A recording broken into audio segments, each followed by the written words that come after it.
It is one of the most mysterious places on earth. An entire sovereign nation surrounded by a single city. The Vatican. For centuries, it has influenced world events, perhaps more than any other country on earth. How could the world's smallest country wield such power? Secrets. The secrets it holds behind these very walls. It's a secret place for many reasons, and one is that it gets up to things it doesn't want people to know about. This is the setting for Dan Brown's best-selling book, Angels and Demons. But are dark forces trying to destroy the church, as Dan Brown suggests? I think secret societies evolved at that time and came about through a reaction to the ominous presence of the Catholic Church. Could an ancient cult rise again to infiltrate Vatican security and assassinate a pope? Popes have undoubtedly been murdered. Could this same secret society be planning to take over world governments? The agenda of all secret societies is to rule the masses so that the masses become slaves, fodder, malleable, useful, eliminatable laboratory animals. And does this, the dollar bill, hold the secret to a new world order? We have New World Order right here on our dollar bills, and yet most people are unaware of this. One person is on a mission to uncover the answers to these very questions and more that are raised in Dan Brown's frightening book. Simon Cox, along with other noted experts, are about to tell us what's fact, what's fiction, and what has yet to be revealed.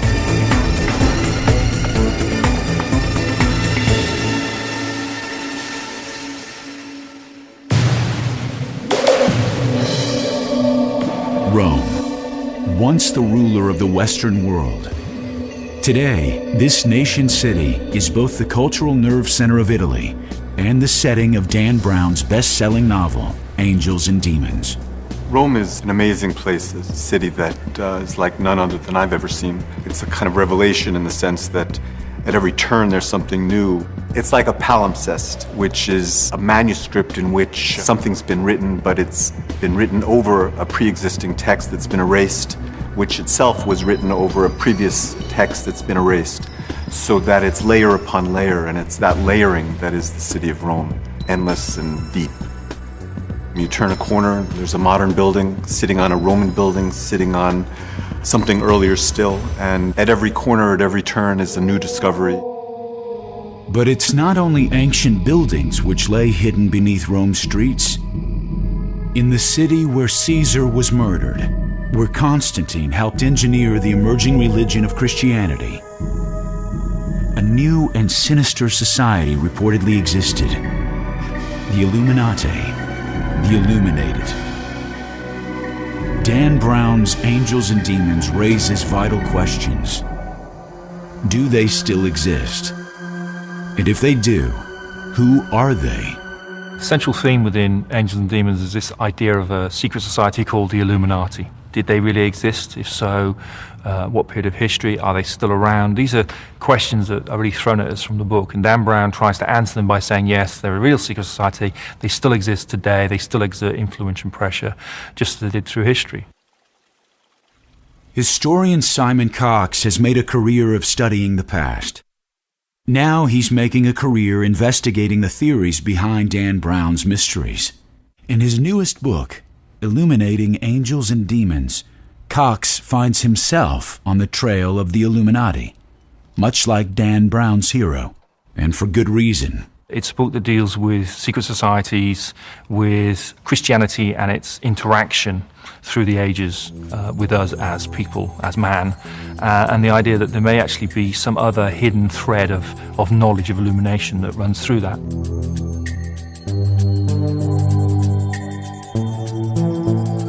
In the novel, a secret society known as the Illuminati sets out to destroy the Vatican and alter the course of world events. For writer and conspiracy theorist Jim Marrs, the threat is real. The final goal of the Illuminati is world domination. They go into great detail as to how they're going to accomplish this. They want to educate the young and convert them to their way of thinking. They want to destroy faith and confidence not only in the political systems but in religion. Fact is slightly different really to the fiction that Dan Brown has brought forward in Angels and Demons, in so much as the Illuminati, through my research I found, did exist as a real society. In fact, there were several different versions of the Illuminati. You have Illuminati springing up in southern France, in Spain. A look through history books shows that over the centuries, several groups have taken on this name.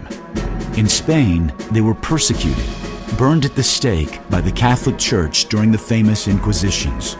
But the mystery doesn't stop there. They're disparate groups, they're not groups that are linked. And the word Illuminati, or illuminated ones, or ones who see the light, is actually, when you think about it, would be a pretty normal name for various groups who want to be enlightened. And so I think that as a coherent body of people, a coherent secret society that has lasted throughout history, stretching all the way back to Egyptian times and through to the modern era, I think it's a non-starter. I don't think you have evidence for that. However, we certainly have evidence that a group called the Illuminati, who may well have existed through to modern times, certainly started in the 1770s in Bavaria.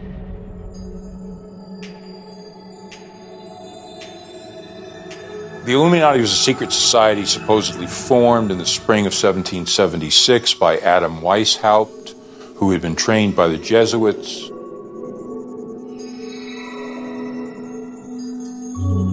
Devin Jackson is an investigative journalist for some of the most important publications of today. He believes the name Weishaupt is no accident. Jackson suggests that the name was fictitious, part of a secret code used throughout Europe that was the beginning of a fight by elite members of science against church-sponsored governments. Even more, Jackson believes the Illuminati may have started long before Adam Weishaupt took on the name. The question raised, however, is why would such a battle even exist? The Illuminati came into existence around the time of Galileo because of having this need to explore further and questioning things. And it was in an age of science was burgeoning and kind of busting out, literally almost, out of the confines of the Catholic Church. And so you had all these people like Galileo, and up into the 18th and 19th century, when exploration and this need for finding out things, how things worked in nature or in the universe, they just really had that need to find that out. I think in earlier centuries the church probably was anti-science because they feared a conflict between their dogma and scientific knowledge. Did Dan Brown have it right? Could the Illuminati still exist? Could they be trying to destroy world governments? In his investigation, Simon Cox believes the beginning of that answer lies in the very title of Dan Brown's book. A title that may lead us directly to the Illuminati. The book Angels and Demons, I think, is titled so because what you have here in Dan Brown's estimation, I think, is the idea of the study of light and dark. And so you have this study in dualism. On the one side, we're not sure who the angels are. We're not sure whether the angels is the church or science, because this is a book about church versus science. On the other side, you have the demons. Are the demons science? Is it the church? We're unsure about this. And I think that's the reason behind the title. I think it's quite a clever title to use.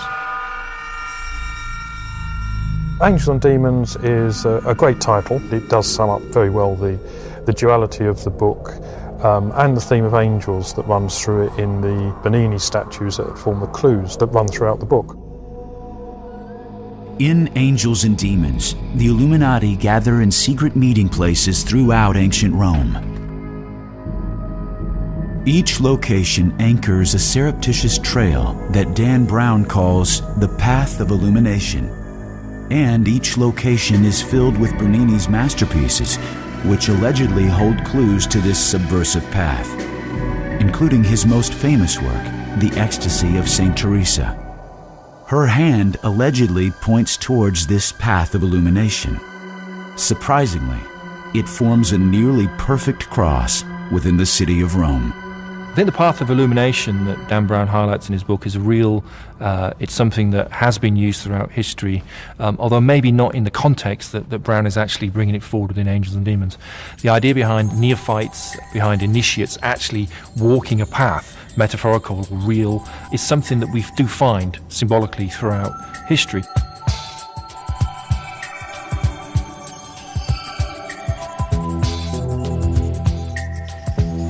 This alleged path starts at Rome's most famous landmark, the Vatican, a site visited by up to 30 million tourists a year.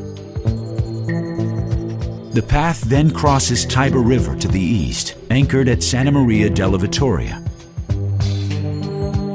To the north, the cross begins at Santa Maria del Popolo and ends to the south at Piazza Navona.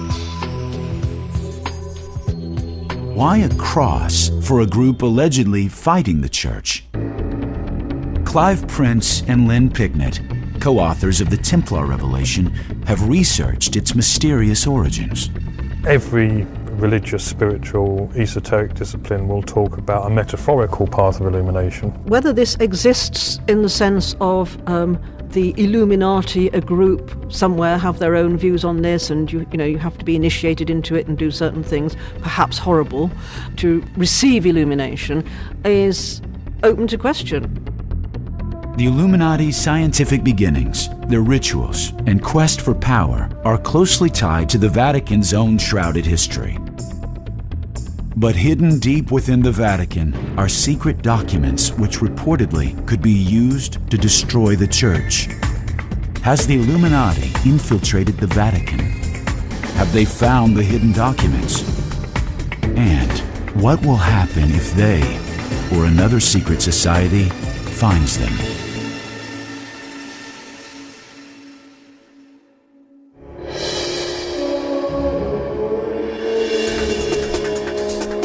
The Roman Church obviously is among the richest, most powerful institutions on the earth and has been for many centuries. And that's simply because if you go back to the time of the Middle Ages, the church commanded everything. For over 1,000 years, the Vatican influenced world events while wielding vast control over both kingdoms and royalty. They told the kings what to do, they loaned money, they ran every facet of everyone's life. And today, of course, with the democracy, freedom springing up around the world, they have lost some of that power, but they are still a very formidable institution. One example of the power of the Roman Church is that in the 1980s, they were allowed to open an embassy in Washington, D.C., which is still there today. So we recognize the Vatican as a separate nation, a separate state, and we have diplomatic relations with it, even though to many people this flies in the face of our contention that we have separation of church and state. The Vatican's location is a key part of Roman Catholic history, one that goes to the core of its faith. According to Catholic and Vatican history, the bones of St. Peter are buried underneath the cupola of St. Peter's Basilica in Vatican City, Rome. But what if the Vatican is not built over the remains of St. Peter? What if something else is buried underneath its ancient floors? This, though, is open to debate, and it is a contentious issue. Many people suggesting they're not his bones at all. Many people suggesting that they're actually the bones of an animal. Since its founding by Constantine the Great, nearly 400 years after the death of Jesus, the Vatican has been dogged by accusations of conspiracies and cover-ups, rumors which have continued for centuries.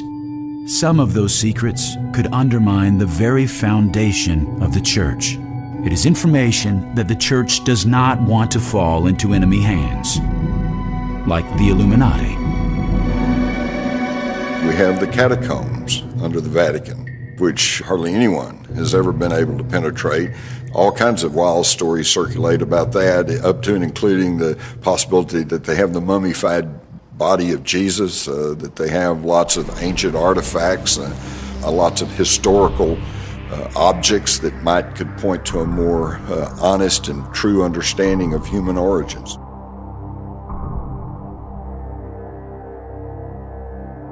So there is that reality behind it. There is, it's a secret place. It is secret for many reasons, and one is that it gets up to things it doesn't want people to know about. The Church believes that St. Peter was given the authority by Christ to set up his church forever because St. Peter was the first person to see the risen Christ. This is a kind of article of faith of the Catholic Church. And all you have to do is read the New Testament to discover that it's wildly untrue. The first person to see the risen Christ was actually Mary Magdalene. In fact, it's not even true that Peter was the first male disciple to see the risen Jesus. The first male disciple was John the Beloved. So what's going on there then? For centuries, questions such as these could not be raised in large parts of the world without fear of persecution. It goes to the heart of the Church. Was St. Peter really the one chosen to start the Church? Is the Vatican the true resting place of his body? Early scientists were some of the first to question. With other religions growing in popularity, the Church had a lot at stake. And the Catholic Church just took this position that we have to be the one faith. We can't have anybody else believing in these other gods or polytheism or some other type of God. It's got to be the Catholic Church or nothing. The Catholic Church took this position, I think, in its first maybe 400 years of existence, that they, at that time when there were also these other faiths competing for people's souls, and so to speak, that they wanted to be the one church that would dominate over all the other faiths that were out there. Adding to the controversy is the Vatican's enormous financial wealth, and more importantly, how it was achieved. I think the Vatican is secretive about its finances because of the controversy over how much money flows into the church. They don't want to detail how much money they have, how much money they're worth. In fact, it's really amazing, but I have found in my work as a journalist in this country that even local bishops, local priests, they only know their picture, their small piece of the puzzle. They do not have entree to general accounting numbers as to how much money or where it goes or who's getting it or anything else. The Vatican has always been a very secretive place. There's even, well within living memory, there have been sort of great financial scandals involving the Vatican Bank and things like that. This enormous collection of wealth has had one other unintentional consequence: making the job of Pope one of the most dangerous in the world.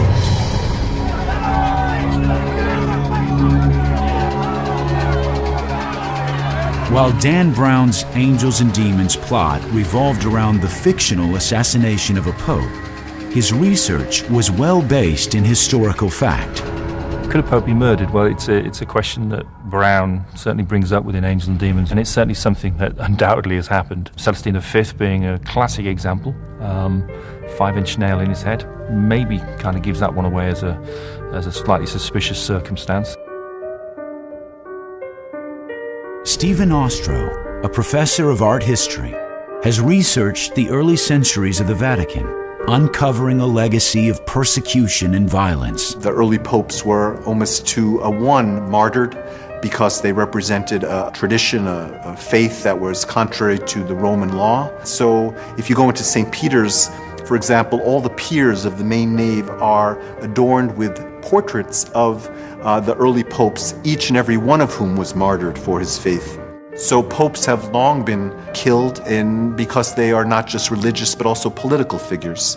And so, yes, there's been intrigue, yes, popes have been poisoned, murdered, martyred. But I think in the modern era, let's just say since the 17th century, it hasn't been quite so bad as it was in the early days. The battles of the early church were over power, world domination, the same goal as other secret societies. Scary times are good times for the church. The agenda of all secret societies that have a negative impact is to rule the masses.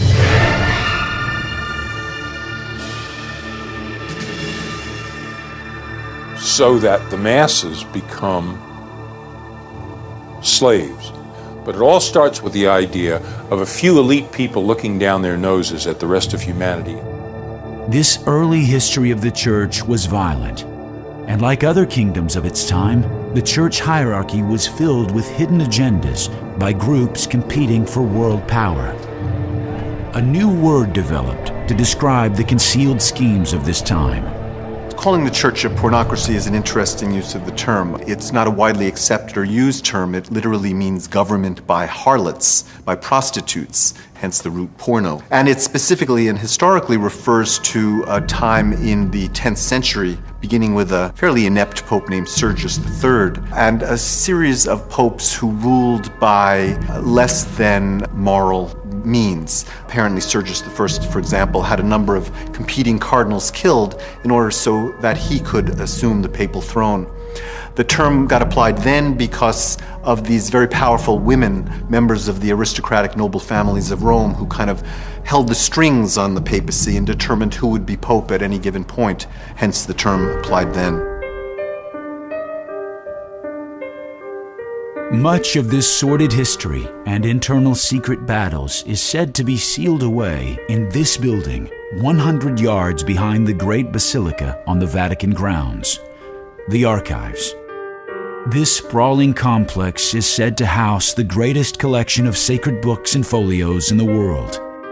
Some have not been seen for centuries. The Vatican libraries extend for approximately 50 miles of books. The collection is enormous. I've been asked what's in the secret Vatican archives, and I must say, I don't know, because they're secret, and they have been secret for so many centuries. In Angels and Demons, Robert Langdon manages to steal a historic document from the archives that he thinks will help find the location of a kidnapped cardinal. Could such a theft be committed? Paul Williams is a theologist and one of the very few researchers ever allowed to pass through the Vatican's tight security and examine its archives. You can't enter with a jacket. You can't enter with an attaché case. You can't even carry a fountain pen. The only thing you can take with you is a graphite pencil and a notepad. When you enter the archives, a cleric will present exactly the document that you've requested. If they've agreed to give you that document, the cleric will remain with you while you study that document. There will be porters and guards behind you, so it would be absolutely impossible to take anything out of that room. Even if you were Harry Houdini, you just can't do it. Such close attention to security and restricted access raises the question, is the Vatican hiding something in its archives? What secrets can be found on its 50 miles of shelf space? There are rumoured to be some fabulous documents in there about the Second World War, about the Pope's involvement, or rather the Pope's non-involvement in the Holocaust and his failure to speak out against the Holocaust. Of course, there must be truly secret Vatican archives because the Church, dozens and dozens of other Gospels, for example, that weren't included in the New Testament, that has stuff in them that would seriously undermine the Church if people knew about it. So presumably there are an awful lot of books that certainly researchers like me would give my eye teeth to see, hidden somewhere in the Vatican. One of the secrets that is reportedly held here comes right from the pages of Angels and Demons. Suppressed historical documents, including unpublished writings and research by early scientists. Those writings could include materials of Galileo and Copernicus. Both were considered enemies of the Church. Both were linked by Dan Brown to the Illuminati. When Galileo made his revelation that, hey, the Earth and the Moon and all the planets revolve around the Sun, number one, this was disturbing the orthodoxy of the Roman Church, and two, they probably were afraid that this would lend a lot of support to sun worship, which is one of the oldest, most primitive religions and one that they were trying desperately to stamp out. I think it's interesting that within Angels and Demons, it's not made implicit, it's not made clear which one is the angel and which one's the demon.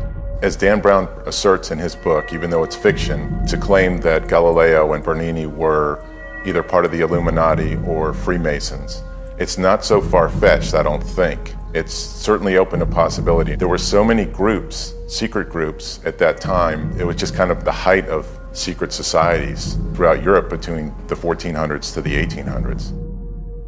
There's been an age-old war between church and science. It's gone back as far as the foundation of the church itself, and I think this is something that's inevitable when you have a group, a society, like the church, like the Christian church itself, putting down tenets and dogmas and doctrines that they say are absolute, that are immovable, that are truths. And you will also have people challenging those truths. Did the Vatican's oppression of science and knowledge spur the formation of secret societies? Is the Illuminati one of them? Like most persecuted and suppressed organisations, the Illuminati probably did go underground. The Illuminati appeared late in the history of Europe. But where did they really come from? Some historians theorize that the Illuminati evolved out of a once powerful and legendary organization. One that once protected the Pope, but then was destroyed by order of the Pope. The Knights Templar, warrior priests. But were they really eliminated?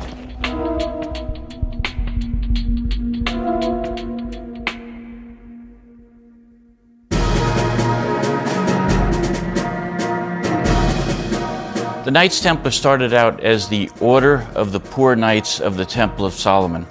The Knights Templar were purportedly to be in possession of the Holy Grail. It was the year 1000. The Western world believed in the legend of the Holy Grail, a cup thought to hold the blood of Christ and his power. And now, a secret society of warrior monks allegedly found the Holy Grail. Through this legend and the power it conveyed, the Knights Templar became one of the most revered and feared secret societies that ever existed. Authors Stephen Ostrow and Devin Jackson, who have dedicated years of research into the Knights Templar, describe them as early defenders of the Vatican who eventually became its biggest threat. They were ostensibly serving to free the roads for pilgrims to go to Jerusalem. They took up residence in the Temple of Solomon. They lived in the stables of the Temples of Solomon, and for about 8 years they conducted an excavation. The Knights Templar were these warrior monks, and what they did was they sometimes served as the guards for the Pope, but what they largely did was that they guarded the route, the pilgrims' route and the crusaders' route on the way down to Jerusalem. There were only 9 of them for about 9 years, so I don't think they could have done that, at least not very efficiently. They quite clearly had another agenda. They did seem to be looking for something in the Holy Land. They were very into secret knowledge. Even though they took a vow of poverty, the knights began accumulating more wealth than many rulers of the day. Land, money, shipping. The knights began to finance monarchies as well as the Vatican. The Knights Templar eventually became kind of a Templar Incorporated. They started the first branch banking, which means you could deposit your gold and silver in England and expect to take it out when you go to Jerusalem, so you wouldn't have to carry it along the highways. So they became the biggest property owner in Europe. At the same time, they owned the biggest fleet. Their vast wealth and influence made the Templars fearless and intimidating. They bowed to no king or leader, and soon, not even the Pope. Their wealth, however, might not have been their biggest threat. Historian Lynn Picknett believes the Knights may have started a new and competing religion. Knights Templar were accused of spitting and trampling on the cross in secret ceremonies and of worshipping a bearded, severed head. And they certainly had a great reverence for John the Baptist, overtly. And what was the significance of this? We discovered that the Knights Templar, when they were in the Middle East, met a group that was known as the Church of John of the East. And it was a group called the Mandeans, who originated around Judea, Egypt, 2,000 years ago, and they were John the Baptist's followers. The Knights might have been following a cult, sometimes called Johnites. But it's what Picknett says next that might have doomed the fearless Knights. They rant and rave against Jesus, who they say was a false prophet, who was a schismatic from John's religion, and certainly it does seem, modern scholars have found out that it's very likely that Jesus was actually a follower, started off as a follower of John the Baptist.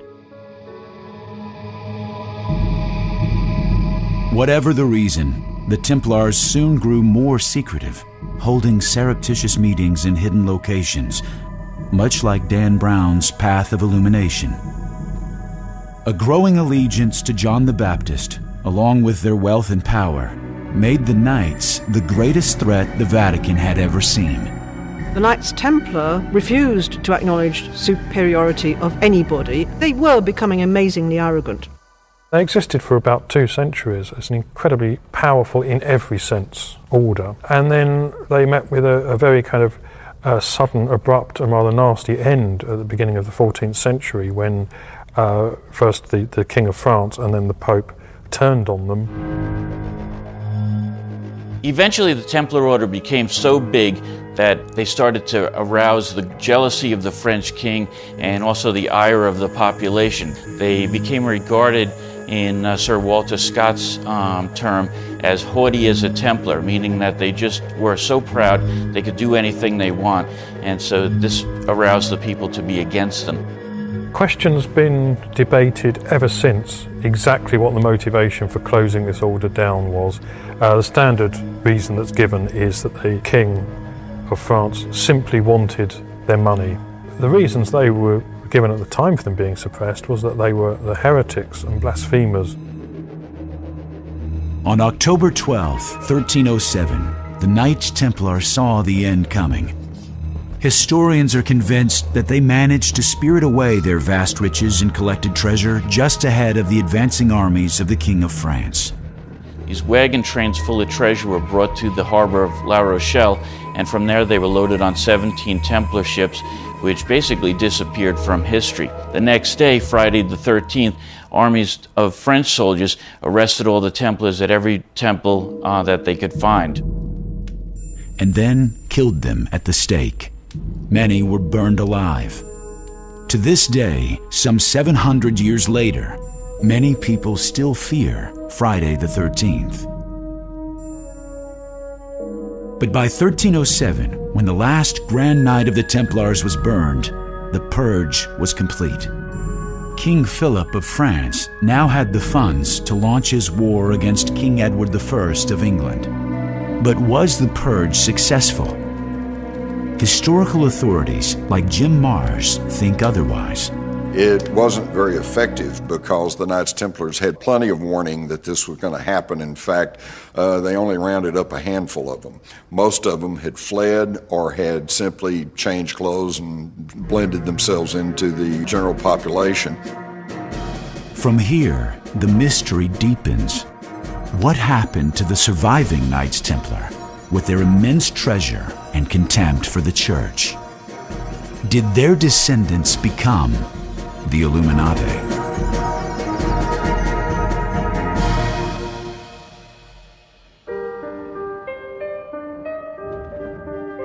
With the Templars supposedly vanquished in the late 1300s, the Vatican regained its standing as the world's most powerful institution. But over time, a more formidable threat to the Vatican came into being: science. Dan Brown's Illuminati are a society of essentially scientists, is the word he uses. It wasn't the word that was used at that time. That was formed in the 1500s so that they could pursue their work and share their work in secret because of the Church's attitude to the work they were doing. Betty Ann Brown, an art history professor, feels that early scientists, astronomers, and even artists were the first to challenge the Vatican's view on man and nature. The Church has functioned to explain the meaning of existence in a particular way. And science's explanation has often conflicted with the Church's. Certainly, that was the reason that Galileo was a threat to the Church.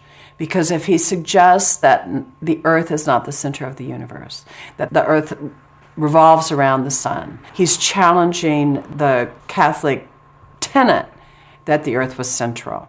There were supporters of Galileo within the Church who disagreed with the view that if he was right, it proved these passages of the Bible to be wrong, on theological grounds.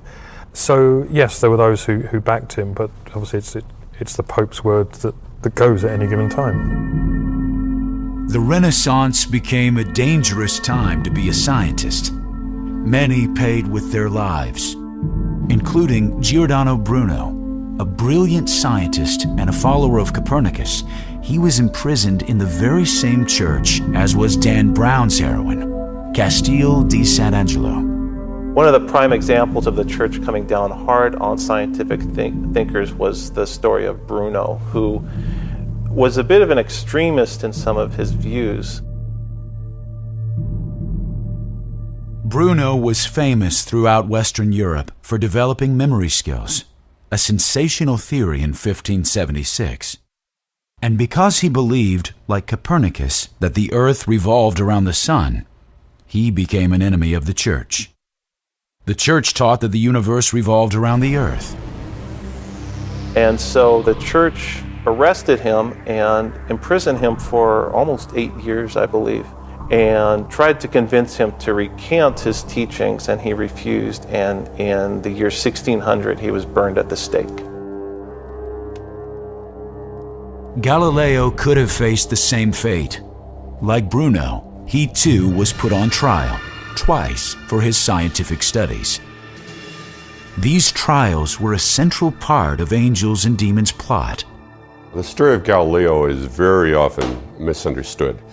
There were two trials regarding Galileo. One occurred in 1616, in which he was taken before church officials because he upheld the Copernican theory at that time, that the Earth revolved around the sun and that the Earth was not the center of the universe. At that time, during his first trial, he was brought there by the scientists from Italy. Trial in 1616, he recanted that, and he said, oh yeah, I agree now with Ptolemy that the Earth is the center of the universe. Well, he went back to the university and continued teaching that the Earth revolved around the sun. He was brought before the Inquisition in 1632. The trial was held in 1633. There's a common conception that Galileo was beaten to his knees and forced to recant and thrown into a dungeon and starved. All these things are not true. Galileo was, at the time of his trial, was living in the Villa Medici. He was living in the lap of luxury. As soon as he recanted in 1633, his sentence of a term in prison was nullified by the Pope, and the Pope immediately gave him a pension to live on for the rest of his life, which he did, and a nice position. Did this persecution drive Galileo to join an underground movement? And as Dan Brown suggests, the Illuminati? Historian Clive Prince has the answer. Galileo couldn't have been a member of the Illuminati because it didn't exist in his day. As to whether he was a member of a similar society, there's no evidence either of his involvement in any kind of movement like that, or his inclination to be involved in anything like that. Still, many leading artists and scientists of the day began joining secret societies, like the Priori of Sion, familiar to readers of the Da Vinci Code. As far as I can tell, Leonardo da Vinci and Isaac Newton were both members of the Priori of Sion, but definitely with da Vinci, he was into a lot of strange stuff. He was kind of a polymath. And so it makes sense that he would be into that, and he was very much into, in terms of his paintings and his drawings, there was a lot of stuff that people still don't know exactly what it means, and it probably points to maybe his membership in this or some other group of secret people. Well, in Angels and Demons, the idea behind much of this is that you look at people like Bernini, the sculptor, and Raphael. And Dan Brown postulates or puts forward this idea that they may have been members of this secret organization, the Illuminati. My research has shown that that is undoubtedly not the case. People like Bernini and Raphael were God-fearing folk. They were kind of coming around at that period of the age of reason and enlightenment, and when a lot of scientists such as Galileo were pursuing knowledge that was outside the purview of the Catholic Church and using rationality and scientific method to get at what they saw as deeper, larger, grander truths. Those larger, grander truths were sought after by more than just Renaissance scientists. This is a war that's been going on for a long time for control of the planet. How do you fight such a war?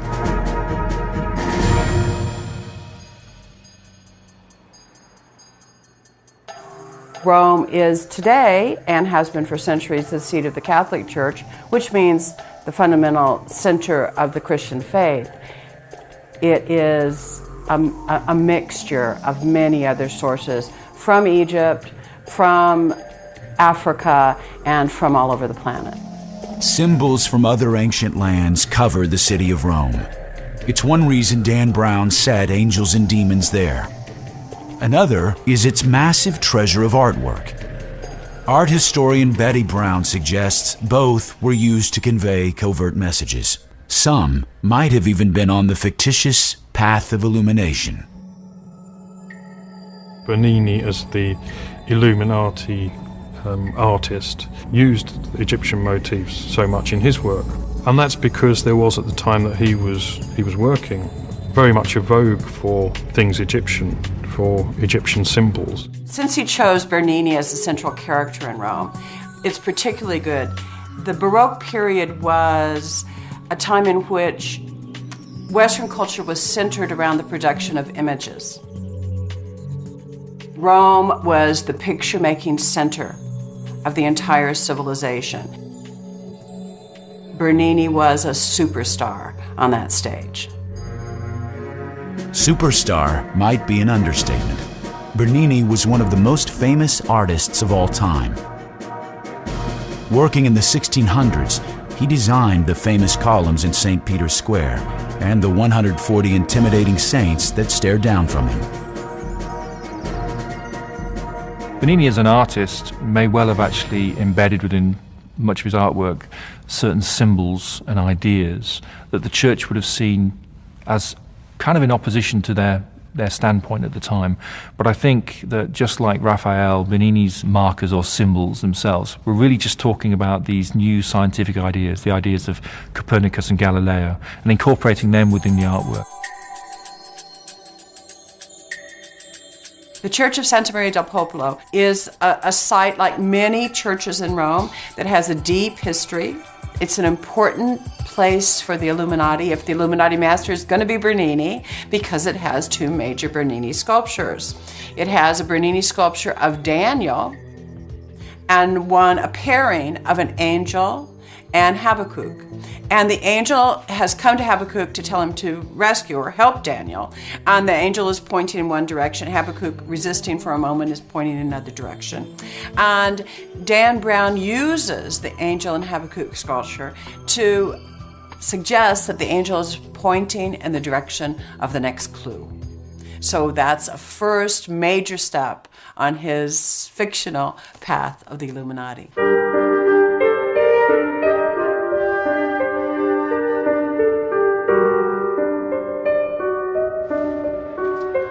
Another location on Dan Brown's path of illumination? Bernini's Four Rivers Fountain. It's the southwestern tip of the path's cross over the Tiber River. And at the center of this Baroque masterwork is this, a large obelisk. Did Bernini purposefully place this pagan object here as some type of signal? The obelisk at the center of the Four Rivers Fountain is another one of the ancient obelisks that were brought to Rome, and it lay in another side of the city, but under dirt and years of debris. The Pope who patronized Bernini and created that fountain was Innocent X, who wanted to create a monument at the center of that piazza, which was, in a sense, his kind of family turf, his family's palaces right adjacent to it, wanted a monument that marked the center of the piazza and glorified him and the church as well. An interesting question, though, is why Bernini used Egyptian motifs so much in his work. It's a question that has intrigued conspiracy theorists for centuries. In the Fountain of the Four Rivers, each of the human figures represents a river, and so it's accompanied by symbols designating which river that is. Those are the more overt symbols, but Bernini could have hidden all manner of other little tricks in there had he chosen to do so. But it isn't the fountain that has most historians perplexed. It's this sculpture, often considered Bernini's masterpiece. And it's right on the eastern end of Dan Brown's Path of Illumination. It hardly seems like an accident. The Ecstasy of St. Teresa is one of Bernini's most extraordinary works. The sculptural group is the centerpiece of an entire ensemble, a chapel that Bernini designed for the Cornaro family, a wealthy Venetian family. And it illustrates or gives form to one of the most remarkable passages in her writings that describes one of her many encounters with the divine. It's the tip of the arrow that allegedly holds an Illuminati clue: fire, one of the four elements. The Illuminati were early scientists. Earth, wind, fire, and water were the elements with which they worked. And in Dan Brown's book, each was used to kill a cardinal. Did the Illuminati truly use their most important symbols for such a frightening means? Teresa of Avila is a fabulous woman from Christian history. Santa Teresa reformed the Carmelite order, allowing women who weren't incredibly privileged to enter the convent by basically working their way through rather than coming in with such an immense dowry that it would pay for their room and board for their entire lives. She traveled all over Spain founding the convents, and during her life had several visionary experiences. St. Teresa of Avila was in many ways the poster child of the Catholic Reformation, and her experience, her ecstasy, there was this new emphasis on having an emotional experience of piety, an emotional experience of God and of Jesus. This artist outlived 8 popes, 8 benefactors. This allowed Bernini to create much of the most valued artwork throughout the Vatican, including the famous St. Peter's Square. But another Renaissance artist may also have left similar secret messages in his works, Raphael. Only it wasn't with obelisks or spears of fire. And one anchors yet another arm of the cross on the path of illumination. Well, the pyramids in the Chigi Chapel are fairly unique in terms of Renaissance tomb imagery and form. They were actually designed by Raphael, who was the architect and designer of the chapel in the 16th century, the early 16th century. And they were very much meant to evoke the grandeur of ancient Rome and earlier civilizations still. When Raphael designed those tombs, he was very much thinking about the symbolic meaning of the pyramid, going back to Egyptian and ancient Roman culture. And in its form, it embodied kind of perfection on the one hand, and on the other, the idea of salvation and eternity. Dan Brown appropriated this site for the Illuminati as yet another clue, the element of earth. Does this make Raphael a conspirator? I think it's highly possible that any of these incredible creative geniuses could have been a member of a secret society. Certainly could have been true for Raphael, certainly could have been true for Bernini. And I think that Bernini and Raphael and many of the artists at the time would have been seen in modern terms as reformers. They still relied fundamentally upon the church. They were still God-fearing folk. They would have seen these ideas, the very idea of a secret society as anathema, but they were reformers and they wanted to bring forward some of these new scientific ideas. And I think that's what Dan Brown is really getting at with a lot of his work within Angels and Demons. While Bernini and Raphael lived long before the Illuminati were known, other symbols on the path of illumination may have true connections to secret societies. Symbolically, Egypt is the source for the Illuminati symbols that are so significant in the mystery of angels and demons. Angels and Demons starts with Robert Langdon, the main character, dreaming of Egypt. I think this is Dan Brown using this device within the novel to draw us into the idea that Egypt and Egyptian symbolism is going to play a very important part in this book. In both Rome and Vatican City, numerous Egyptian obelisks like these sit in open display. Their origins are pagan, yet here they are in one of the most religious sites on earth. The reason they are here goes back to the very beginning of modern Christianity. The obelisks within Rome seem odd on the surface. You walk around Rome, you see obelisks. There are actually 13 obelisks within Rome. These obelisks account for more obelisks than are actually standing within Egypt. In Angels and Demons, the obelisks also help to form the path of illumination that Robert Langdon uncovers. Professor Eric Johnson is a religious history scholar at UCLA. He suggests there's a reason that Egyptian mysticism was very influential in Christian-dominated Europe, and why such symbols would have been used by secret societies. There is a fascination with Egyptian culture, or at least Egyptian philosophy, during the Renaissance. Renaissance humanists thought that the Egyptians were the source of very, very ancient wisdom that had been lost, and so there was this attempt to recover this ancient knowledge and ancient wisdom. I think the obelisk in St. Peter's Square weighs about 180,000 tons, and so they had to construct massive casings in order to house it, to put it on a kind of causeway and move it, even if it was just several hundred meters. It was a colossal undertaking, thousands of men, horses, and you name it, in order to achieve the movement. It is at the foot of this obelisk where one of Dan Brown's most gruesome murders takes place. The final clue is left by Bernini, who created this square in 1656 to hold 300,000, a staggering number for its day, and a testament to the power of the church. It is this elliptical relief laid in the center of the square by the obelisk, the West Ponente, wind. This stands in St. Peter's Square. It's on one side of the grand obelisk there in the square, the West Ponente, and it really just represents the idea of the wind blowing from the west wind. There are certain Christian symbolic references here that you could make and you could put into that. What Dan Brown had in his book about the Illuminati, what makes them a little bit more on the edge, darker edge of things, is the fact that a lot of their symbology and the way they went about things and some of their so-called rituals, they borrowed a lot of their symbology and that kind of stuff from Egyptians, from Babylonians, which everybody was doing that at the time.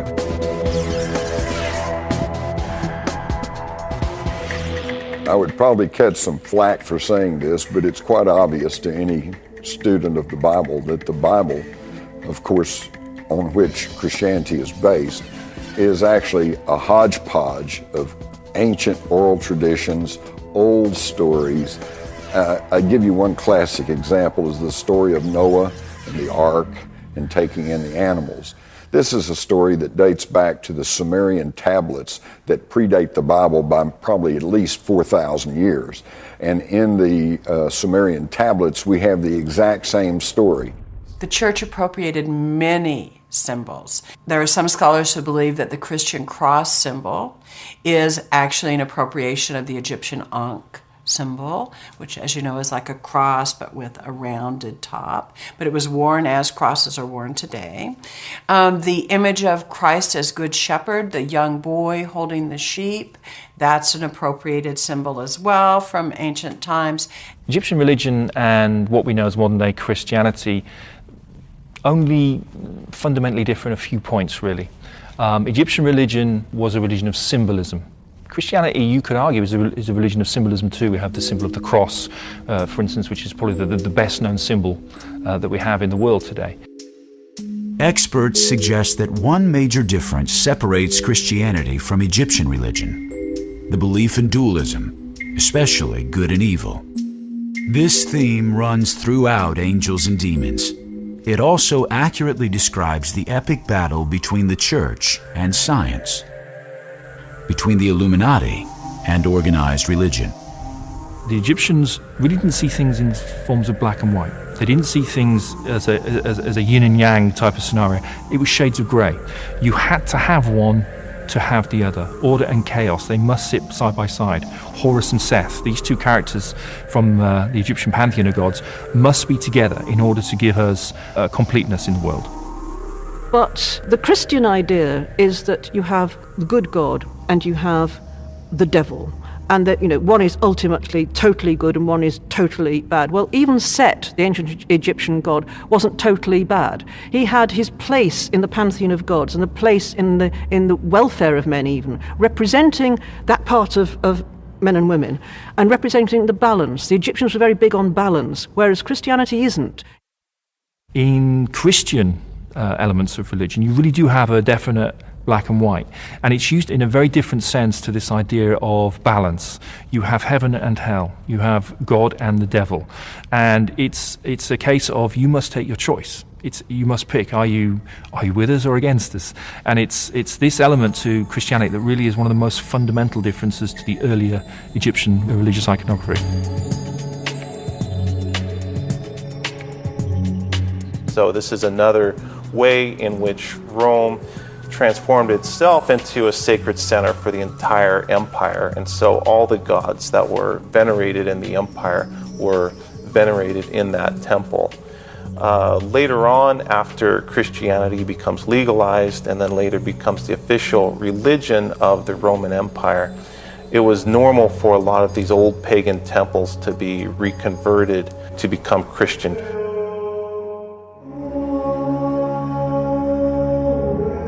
It's one of these very pagan temples that became one of the most famous basilicas in Rome, the Pantheon.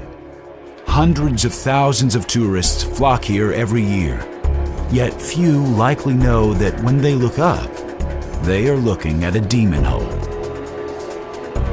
Many now, however, may think of it as an Illuminati landmark. The Pantheon has a large hole in its roof, and there's actually a false trail that leads Langdon and Vittoria to the tomb of Raphael. This so-called demon's hole in the temple shows yet again a pagan symbol remade as a Christian symbol. Another example of dualism, good versus evil. They think one of the murders is actually going to take place there. It doesn't take place there. But what's interesting is that they bring into this part of the story the idea of the demon's hole. And this demon hole, they equate with the roof of the Pantheon. Historian Simon Cox believes that the path of illumination may be real, at least in one sense. I think the path of illumination that Dan Brown highlights in his book is real. It's something that has been used throughout history, although maybe not in the context that Brown is actually bringing it forward within Angels and Demons. The idea behind neophytes, behind initiates actually walking a path, metaphorical or real, is something that we do find symbolically throughout history. As the Vatican continued to rule, evidence suggests that the Illuminati stayed underground for centuries. Their goal of achieving enlightenment through science would slowly take a dark turn. A grand conspiracy was planned, a plan for world domination.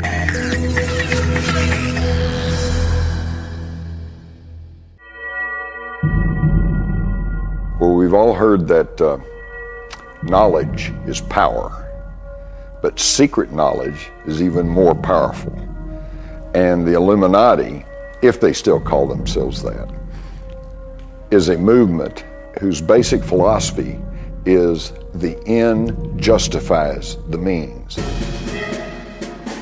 Conspiracy theorists have concluded that the modern-day Illuminati are a powerful entity in the world today, even if they no longer carry the name. They will do anything to further their agenda. Kill, maim, destroy, lie, cheat, steal, whatever. And this is quite effective because they will pose as anything. They're liberals, they're conservatives, they're fascists, they're communists, they're Democrats, they're Republicans. They're anything that will further their agenda, and this makes for a very, very powerful and effective secret conspiracy. Theorists like Jim Marrs and Paul Williams suggest that the Illuminati's call to arms came with the formation of the most controversial secret society of the last 300 years. The Freemasons, an ancient sect of builders and stonecutters that may date back to Egypt. Freemason was actually a half French, half Anglo term, and it just meant somebody that was free, or frère as in brother, and a mason, which was actually in the building arts. Later on, when they could not be Templars anymore, these masons banded together, and they weren't just masons, they were anybody in the building arts. They would form lodges, and so if a brother mason came from another lodge into your town, you would be responsible to help give him shelter, give him food, and if possible, give him a job to do. Others, like investigative journalist John Rappaport, believe that the Knights Templar never were destroyed. They simply went underground for centuries. But now, Rappaport suggests, the Knights have finally re-emerged and possibly infiltrated the Freemasons. Freemasons, to me, evolved out of the Knights Templar. Knights Templar were partially destroyed by edict of the Pope and the King of France, fled the scene, reformed themselves as a kind of secret society called the Masons, put their Templar past behind them publicly so that no one hopefully would discover that this was a reformulation. When the Knights Templars came back from the Holy Land with all of their newfound wealth and knowledge, they proceeded to work closely with primitive but existing stonemason guilds. And these were stonemasons who would clump together to form a kind of a union and then collectively work to build cathedrals and churches. And so it was the stonemason guilds that were the genesis of the Freemasonry. But the Freemasons as an organization has survived for an incredibly long time, given that even though they didn't set themselves up in direct opposition to the church had a huge fear of that Gnostic-based belief that you could attain this knowledge on your own. Like the Templars before them, the Freemasons became an enemy of the Vatican, who views them as a threat to its sovereignty. Freemasonry has been the target of 17 separate degrees by the church. It is outlawed by the church, and members that of the Catholic Church that become Freemasons are subject to excommunication. You cannot be a Catholic and a Mason. From the time of its inception, Freemasonry remained anathema to the Catholic Church. In the United States, it is believed that the Freemasons became established as early as the Revolutionary War. More importantly, author Jim Marrs and others believe they quickly became political players in the fledgling government. According to the Masons themselves, they played a very, very big role. The Boston Tea Party reportedly took place by members of a Masonic lodge who completed their lodge meeting and then went out and dressed up as Indians and dumped the tea into the Boston Harbor. The number of America's founding fathers who were also Freemasons might be a startling fact to many. In the United States during colonial times, Freemasonry was the grease of the economy, that in many cities you had to become a Mason in order to do business. Benjamin Franklin understood that when he went to Philadelphia, that by becoming a Freemason, his newspaper and his printing press would get jobs from the city. John Hancock knew that in Boston, where about a third of the people depended on him for their income, he could trust people if they were Masons, so he would not give a job to someone that wasn't a Mason. George Washington was actually told in a letter by his brother, if he wants to get surveying jobs, to become a Mason, and that would facilitate him getting those jobs. And of the 57 some odd signers of the Declaration of Independence, at least 50 of them were known to be Masons. So there's really not much question that the Masons played a very prominent role in the founding of America. Perhaps it was coincidence, But the founding of the Illuminati in Bavaria appears to come full circle with the founding of America. Did the Illuminati find a sympathetic secret society in the newly formed United States?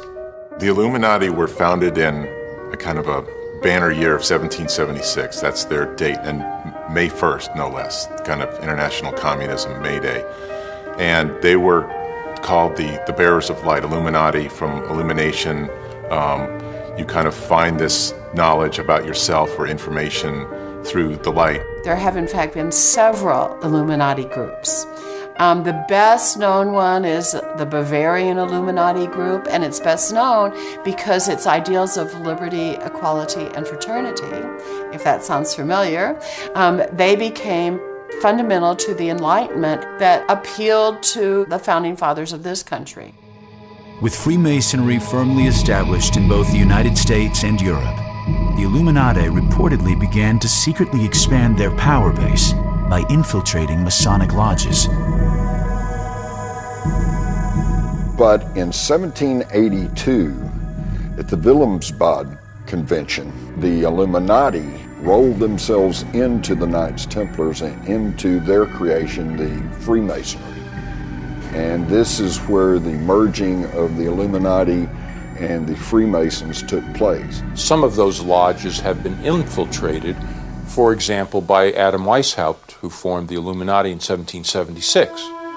He thought a very good way to spread the word was to simply infiltrate and take over certain already established Masonic lodges. And if it is internationally controlled from one point, and if that point has some very dark agenda. Even founding father George Washington, a Freemason, openly feared the Illuminati's infiltration. Interestingly, George Washington said that he believed in the Illuminati conspiracy. He said, but it's nothing to do with Freemasonry. Although he distanced Freemasonry from it, he himself actually believed in this Illuminati conspiracy. A small group of people would have to run Paradise to make sure that it is maintained. The idea was, we'll present this concept of the abolition of private property.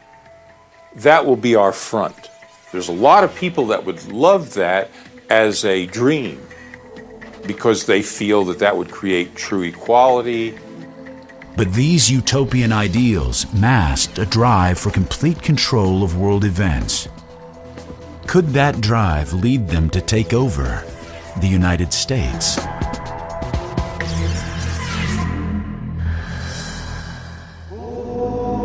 While the Illuminized Freemasons were expanding their ranks globally, the Roman Catholic Church had slowly declined in wealth, power, and influence. In order to survive, the Vatican was forced to compromise. Some critics say they made covert deals with the devil. Others believe it might have resurrected assassinations of modern-day popes. Well, first with the Lateran Treaty of Mussolini, and then to a reported secret concord between Hitler and the Vatican. There were accommodations made prior to World War II between the fascists and the church. That basically it was kind of, we'll leave you alone if you'll leave us alone. That's why there were no prominent outcry against the atrocities of Hitler and the Nazis by the church. This alleged secret infiltration of the Vatican by outside powers may have saved them from ruin. However, some say it also made them a co-conspirator in the genocide that was to follow. Pope Pius XI signed the Concordat with Hitler and the Concordat with Mussolini. He had promoted these two fascist regimes. Toward the end of his pontificate, he lived to recant these views. He knew that he was wrong. He saw that the herding of the Jewish populations throughout Germany and Poland into ghettos, the creation of concentration camps, the persecution of Catholic clerics throughout Germany. By 1939, Pope Pius XI could no longer abide by the clandestine agreement he had made with Italian dictator Mussolini. He decided to separate the Church from the fascists. It would be the last decision he ever made. Just on the eve of World War II, Pope Pius XI announced that he was not happy with these concordants that had been reached with the fascists, Mussolini and Hitler, and was threatening to come forward and expose these deals that had been made between the church and the fascists, but then he died suddenly. The sudden death of Pius XI killed the plan to break the Vatican's alliance with the fascists. Just like popes being murdered and martyred in the Middle Ages, once again, the job of being pope had become deadly. Scholars today still raise disturbing questions about the pope's death. As soon as he died, the papal chambers was entered by two people, just two. One was Cardinal Pacelli, who later became Pope Pius XII, who was the engineer of the Concordat with Hitler. The second was the Vatican physician. Cardinal Pacelli and the Vatican physician immediately ordered Pius XI's body to be embalmed. The Church had never allowed this practice before. Also, the Vatican did not allow an autopsy to be performed, raising further suspicions. Pius XI's death remains a mystery to this day.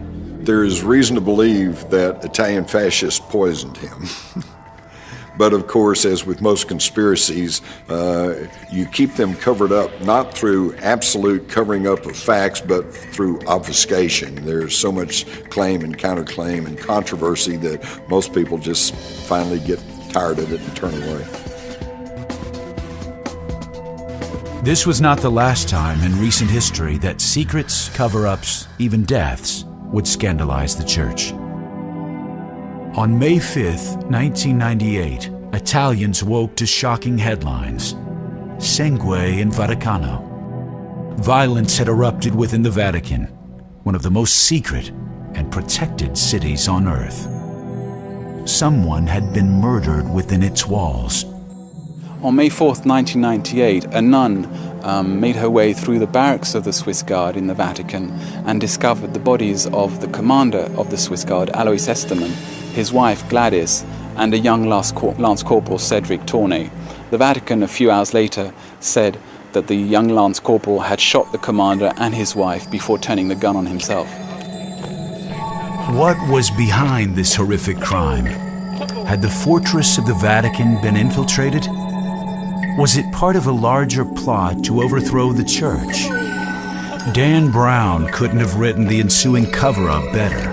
It was only 4 hours after the bodies were discovered that the Vatican announced that, according to its official version, the Lance Corporal had killed the commander and his wife and then killed himself in a fit of madness. We weren't told what the basis for this conclusion was. The terse nature of the Vatican statement about the Swiss Guard murders only inflamed the story more. Basically, the Italian newspapers had no idea what to make of all this, and all they had to go on were a few lines from the Vatican. So, of course, that's where the question started. What appeared on the surface as a bizarre crime in one of the most protected secret societies on Earth may have been more political than previously known. Now, Cedric Tournay was made out to be a madman, an alcoholic, a drug addict by the Vatican, but the truth is that he was actually quite a typical Swiss Guard. He was dedicated to the Pope, he swore to sacrifice his life if necessary for the Pope, and he wanted to act as a bodyguard for the Pope. And all these expectations that he harbored in him were, of course, turned out to be illusions. But in another twist, investigative journalist Devin Jackson finds a possible link between the Swiss Guard, this elite army sworn to protect the Pope and Church, and a secret society from the past, the Knights Templar. The very knights who once guarded the Pope were destroyed by the Pope. Did this investigation expose the resurgence of this secret society? It's a case that never has been solved. And like their predecessors, the Knights Templar, the Swiss Guard are tightly keeping their secrets. Despite the huge pressure for a public investigation and the public wanting to find out more about the cause of the murders, the Vatican battened down its hatches completely. It refused an offer of help from the Italian Interior Ministry. It refused offers of help from other Italian crime experts. The morning following the murders, all the Swiss Guards were gathered together by the chaplain, and they were made to swear silence on the affair, on anything they knew about the protagonists involved. While the murders cast a more scrutinizing light on the Swiss Guards, their undying dedication to the Pope is beyond dispute.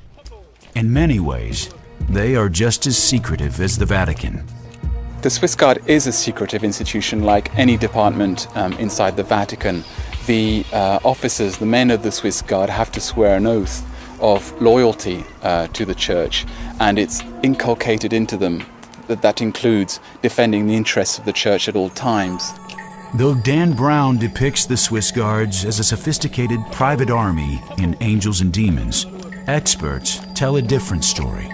It's fair to characterize the Swiss Guard as a tourist attraction, a paper tiger, rather than a crack fighting force. Because of their tangible connection with the Vatican, some even suspect that papal foes, like Knights Templar, infiltrated the Swiss Guards centuries ago.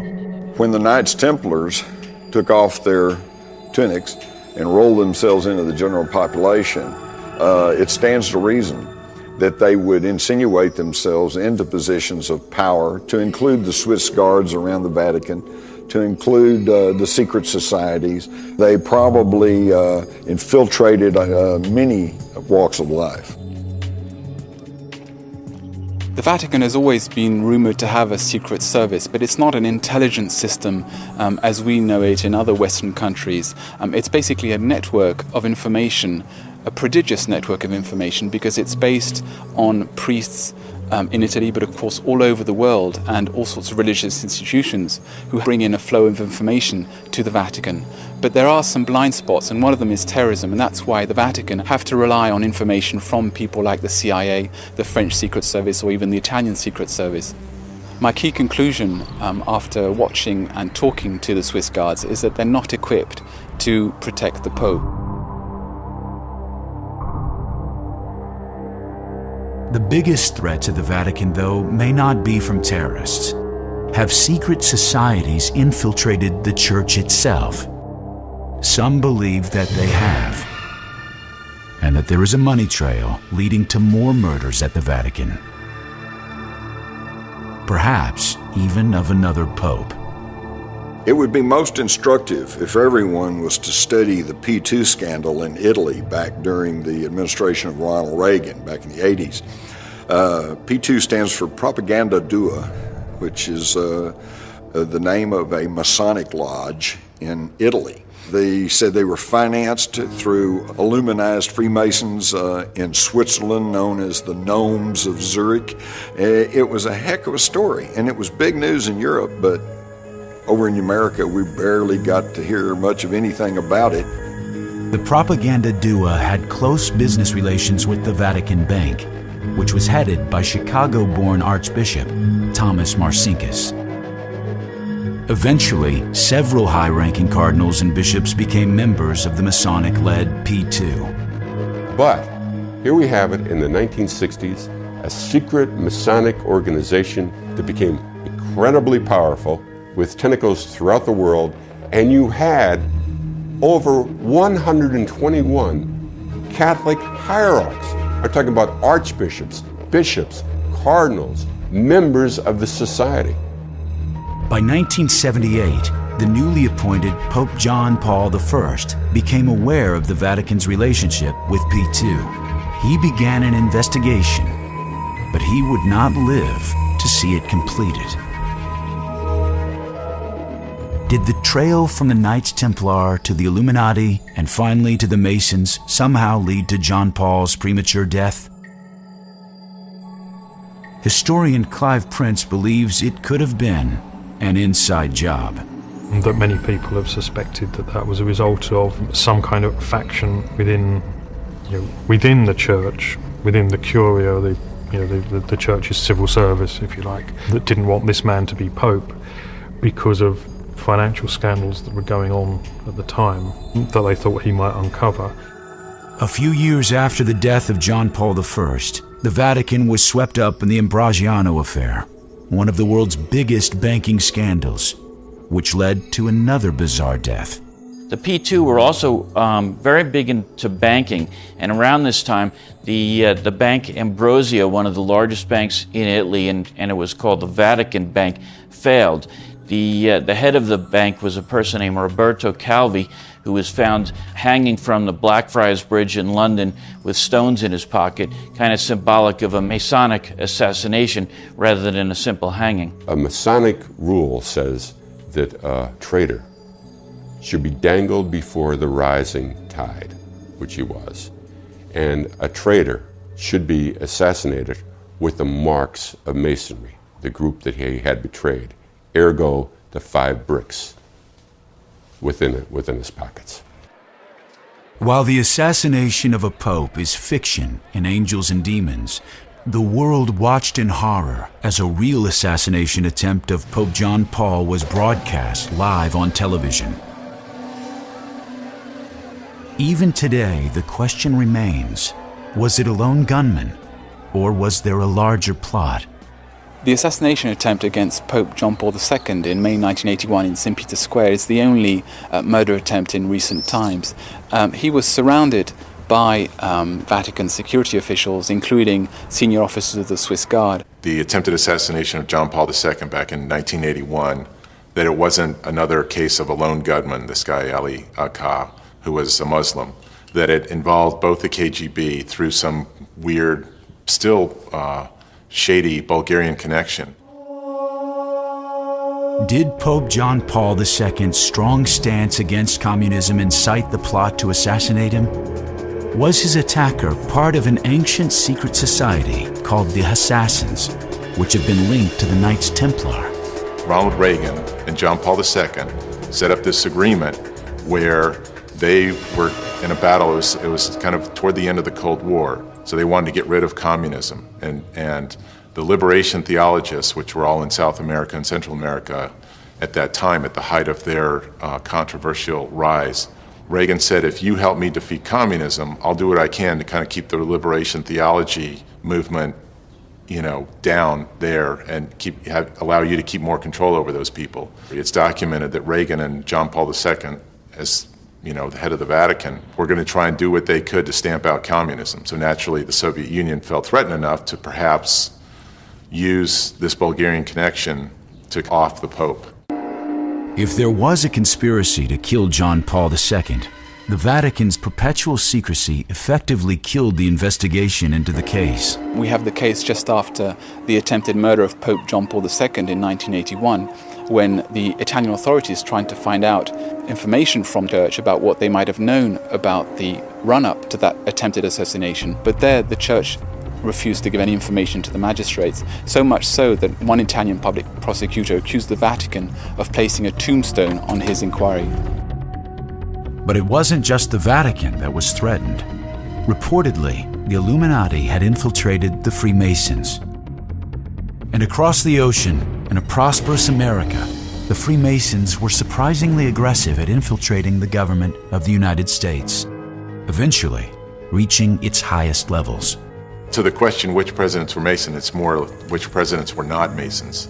People up to George Bush and Delano Roosevelt, Harry Truman, Reagan, it's just a laundry list. Just about every president has been a Freemason.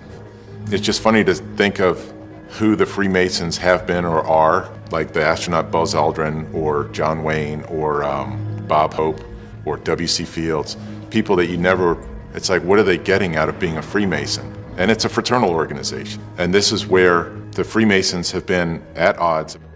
Franklin Roosevelt was one of them that did reach the highest level of Masonry, and he worked his way up for a long time in Masonry. Gerald Ford might have been given the title strictly as an honorary basis, but some Masons believe as many as 1/3 of the presidents of the United States were Freemasons. During Franklin Roosevelt's presidency, a subtle change in the $1 bill is thought to have signaled the arrival of a powerful secret society in the United States. One of the things Dan Brown mentions in his books is the Masonic imagery on the dollar bill, and there's much to that. We have the Great Seal, which has a lot of Masonic imagery, such as the arrows and the olive branch. Here we have the all-seeing eye of knowledge at the top of the pyramid, but it's separated from the rest of the pyramid. And this is Illuminati imagery indicating that they alone have this knowledge and that all the rest of us are down here on the lower part of the pyramid. Treasury Secretary Henry Wallace, who according to Simon Cox was a Freemason, added Masonic symbols to the Great Seal of the United States. He also added these frightening words. The term Novus Ordo Seclorum actually means the New World Order. Masonry calls this God the Great Architect. So, in other words, we have New World Order right here on our dollar bills, and yet most people are unaware of this. The dollar bill might be just the beginning of evidence that the long trail of the Knights Templar to the Illuminati and now to the Freemasons has infiltrated the government of the world's largest free nation. The Washington Monument is an obelisk. It's in the form of an Egyptian structure that basically has the same meaning. It was originally for the god Osiris, but it's just a sign of any god and the power of that god. The whole layout of Washington, D.C. is done to a sacred architecture. The Capitol building, the White House, and the Washington Monument are the three most important pieces there. The most startling evidence of Illuminati influence is with the Bilderberg Commission, arguably one of the most powerful groups in the world who many suspect of controlling the world's economy and even its governments. The Bilderbergers came along in 1954, I think. They were founded by another Freemason, this guy Prince Bernard, who was part of this Merovingian dynasty, as he claims, also affiliated with the Nazis. They used to meet in this hotel in the Netherlands called the Hotel Bilderberg. So they just started calling them the Bilderbergers. At one of their later meetings, David Rockefeller, who a lot of people see him as this huge kind of master puppet, kind of pulling the strings of world leaders, he proposed the idea at a Bilderberger meeting that we should have a commission, which later came to be called the Trilateral Commission, which is, coincidentally, there are three parts of the pyramid. The purpose of the Bilderberg Group was a united Europe. Started with a common market. You now have the European Union that is desperately trying to get its member nations to ratify a constitution that will mean that the already top-heavy governments of these individual countries in Europe will now be run by a super top-heavy organization called the European Union. Bureaucrats will run all of Europe. There will be no borders. The rule of the few over the many. There's a great deal of secrecy, especially with the Bilderbergers. There's a great deal of privacy of what goes on within the Council on Foreign Relations and the Trilateral Commission. And the fact that they want to try and shape the world as they see it, that's what is best for the world, and we know how to do that. That's what leads to lumping them in with the New World Order, the pyramid, the eye in the pyramid, lumping them in with Masonic traditions. The Vatican is saved at the end of Angels and Demons. But does the fight between science and the church continue today? I've been asked in the struggle between the Illuminati and the church, who's winning? And it's hard to say because this is a sub rosa conflict. You don't read about it in your newspapers or your news magazines, and you don't see it on television. But stepping back and taking the long view, I think you find that the influence of the church is waning, and there is growing chaos in the political field and growing control in the corporate field. So I would have to say the Illuminati seem to be ahead at this point. They've always fought against science, and even though it's 400, 500 years late, they finally just got around to absolving Galileo of claiming that the sun was the center of the universe.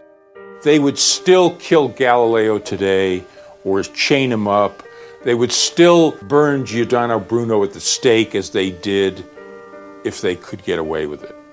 They just know they can't get away with it. They have to do this by other means. That is the hope. That is the plan. That is the strategy, to support situations in which chaos will reign. Does the Illuminati still wield power in secret societies? Are they still fighting for a new world order?